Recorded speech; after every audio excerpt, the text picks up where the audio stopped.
SC ఎస్టీల పారిశ్రామికవేత్తలకు రాయితీలు విడుదల చేయాలి అంటూ దాదాపు నెల రోజులుగా అక్కడ మంగళగిరి ప్రాంతంలో కొంతమంది వ్యాపారవేత్తలు లేదంటే పారిశ్రామికవేత్తలు ఎంఎస్ఎంఈ ఆంటర్ప్రెన్యూర్లు నిరసనలు తెలియజేస్తున్నారు. అది రకరకాల రూపంలో ఉంటుంది. నిన్న టెంట్ వేస్తే అక్కడికి సిపిఎం వాళ్ళు వెళ్తే మాట్లాడిన తర్వాత దాదాపు 27 మందిని పోలీసులు అదుపులో తీసుకున్నారట. ఈ సందర్భంగా సమస్య ఏంటంటే వాళ్ళకి ఇవ్వాల్సిన బకాయిలు 2,000 కోట్ల రూపాయల వరకు ఇవ్వాలి అనేది. దీని మీద గత ప్రభుత్వం మీద అద్భుతంగా పోరాడారు. ఇప్పుడు తిరువూరు ఎమ్మెల్యే కొలికపూడి కానీ ఇంకొంతమంది కానీ ఆ వర్గాలకు సంబంధించిన వాళ్ళు అసలు జగన్మోహన్ రెడ్డి చేసిన అన్యాయం ఏంటంటే ఈ వర్గాలకు రావాల్సినవి అన్నీ వేరే వాటికి మళ్ళీ ఇచ్చేసి చాలా అన్యాయం చేశాడు. ఎస్సీ ఎస్టీ కార్పొరేషన్ నిధులన్నీ మింగేశారు, పక్కదారి పట్టించారు అని కొలికపూడి కూడా చాలాసార్లు మాట్లాడారు. ఇప్పుడు ఆయన వైరు వర్గంలో చేరిపోయారు అని టీడీపీ భావిస్తుంది కాబట్టి, అంటనట్టు వ్యవహరిస్తుంది కాబట్టి ఆయన మాటల్ని పట్టించుకుంటారో లేదో అనేది తెలియదు. అయితే గురువారం అంటే ఈరోజు మాత్రం ఆయన ఏదో శిబిరానికి వస్తారట, అక్కడ మాట్లాడతారు అంటున్నారు.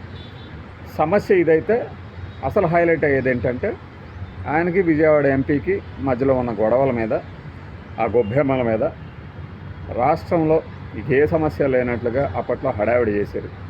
టీడీపీ క్రమశిక్షణా కమిటీ వీళ్ళిద్దరినీ విచారించిందన్నారు. ఆ తర్వాత ఎవరికి వాళ్ళు సైలెంట్గా ఉన్నారు. అంటే సైలెంట్గా ఉండటమే ఇలాంటి సమస్యలకు పరిష్కారం అని టీడీపీ కొన్ని విషయాల్లో భావిస్తుంటుంది. అయినా కూడా ఏదైనా ఆ నివేదిక కొలికపూడి దగ్గర ఏ ఆధారాలు లేవు, ఈయన డబ్బులు తీసుకున్నాడు అంటానికి కానీ లేదంటే అన్యాయం చేశాడు అంటానికి కానీ అనేది ఆ లీక్ చేశారు. ఇప్పుడు చంద్రబాబు నాయుడు గారు విదేశాల్లో ఉన్నారు కాబట్టి ఆయన రాగానే నిధులు విడుదల చేయాలని నేను కోరతా అని చెప్పేసి ఆయనకు వీడియో సందేశం రిలీజ్ చేశారన్నమాట. ఈ వ్యవహారంలో ఇవాళ ఆయన ఏం మాట్లాడబోతున్నారు? జనవరి 22, 2026 పారిశ్రామికవేత్తలకు సంబంధించి బడ్జెట్లో కేటాయించినప్పుడు ఇంత రాయితీలు ఇస్తున్నామని కానీ ఇచ్చేసామని కానీ చెప్పినప్పుడు ఇదేమీ పెట్టుబడుల వ్యవహారం కాదు. బడ్జెట్లో పెట్టినప్పుడు అయితే తప్పనిసరిగా రిలీజ్ చేయాల్సే ఉంటుంది. రిలీజ్ చేయకపోవడం వీళ్ళు హక్కులకు భావిస్తే ఎందుకు రిలీజ్ చేయలేదో అడగాల్సిన బాధ్యత ప్రజాప్రతినిధుల మీద ఉంటుంది.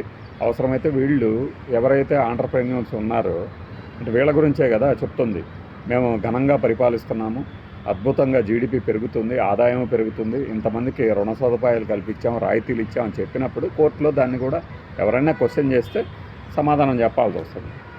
ఈ క్రమంలో అంటే ఇందులో రాజకీయ ప్రమేయం ఎక్కువైనప్పుడు ఏమవుతుందంటే ఈ సమస్య పక్కదారి పెట్టిపోయి ఈ కేసినేని చిన్నీకి ఈయనకి కొలికపూడికి ఉన్నటువంటి వివాదాల నేపథ్యాన్ని బ్రేకింగ్లకు వాడుతుంటారు.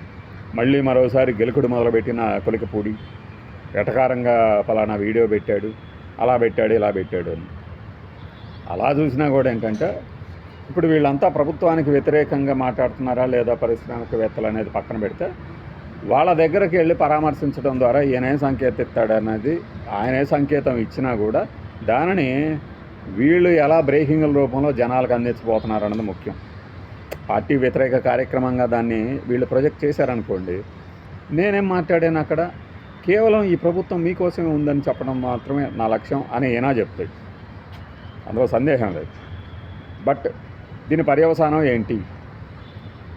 ఆ దావోస్ నుంచి ఇవాళ రేపట్లో చంద్రబాబు నాయుడు గారు వచ్చేసేయచ్చు.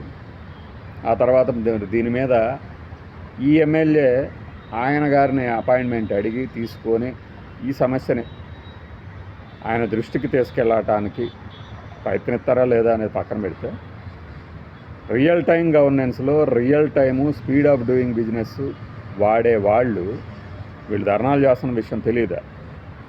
వీళ్ళకి ఇన్ని బకాయిలు ఉన్నాయి, రాయితీలు మనం ఇవ్వాల్సినవి అనేది తెలియదా? నేనైతే అనుకోను.